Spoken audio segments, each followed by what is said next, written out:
The problem is really that, especially in the modern day, we have this idea that life, a well-lived life, means that all our mundane wishes should be satisfied and that we should get as much physical and emotional stimulation and pleasure as possible. That means a good life. It's not true. We are here to learn. We are here to grow up. The Buddha said, when he talks about ordinary people like us, he calls us the childish. And so the whole of the spiritual path is to grow up and become an adult, not to remain childish. Little children, when things go their way, happy, happy, smiley, smiley. The minute anything goes wrong, they don't know how to deal with their emotions. They're screaming and shouting, and it's like somebody's pulling them apart with red-hot pinchers. But it's only because they dropped their sweet on the ground. But they can't contain their grief and their happiness and their anger. Their emotions are naked. And for us, the tragedy is that we grow up and inside we are still 4 years old, emotionally. We cover it up.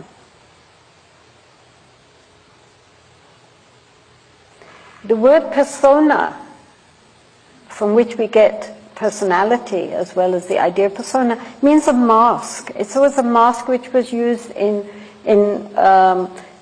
Rome and in Greece, as the actors didn't show their faces, they wore big masks to symbolize the character that they were playing. So it was the mask behind which the actor hid.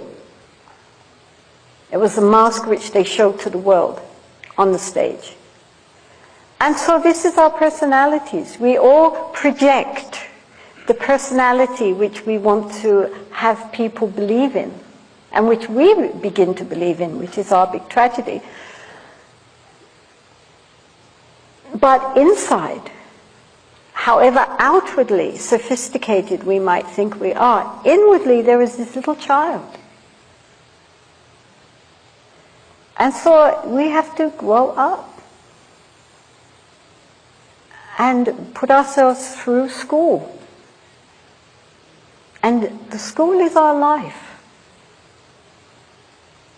Life is teaching us lessons all the time, and whether or not we learn those lessons or whether we have to go back and do that year again, it depends on us. And we're better to learn than where you are right now, with who you are right now. Your family are a wonderful basis for practice. Your workplace, your colleagues, your friends, your activities, all of them. Everything we can learn. You know, even just to think of others.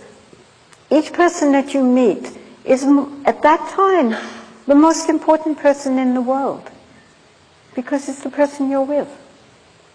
His Holiness the Dalai Lama is wonderful at this. You know, everybody who meets him, even if just for a second, feels transformed, because in that moment they know that he's completely just looking at them.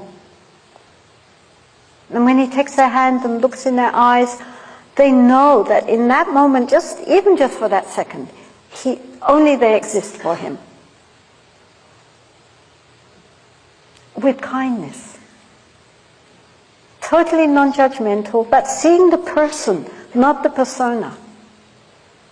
So you see all these politicians and churchmen looking very embarrassed, smiling, because he's not relating to them as cardinal this or the president of that.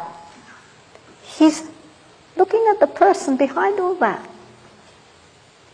with love and compassion and total open acceptance. Each of us can do this, When we meet somebody, in our mind, our first thought should be, may you be happy.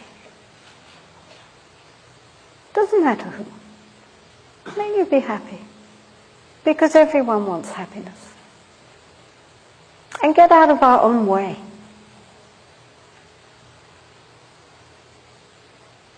So therefore, our daily life, our families, our children, our relationships, our workplace, our colleagues, our friends, people, our neighbors, people we like, people we have problems with, all of them are helpers on the path. Each one of them.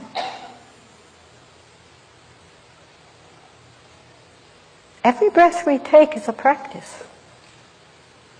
Nobody can say, I have no time to practice.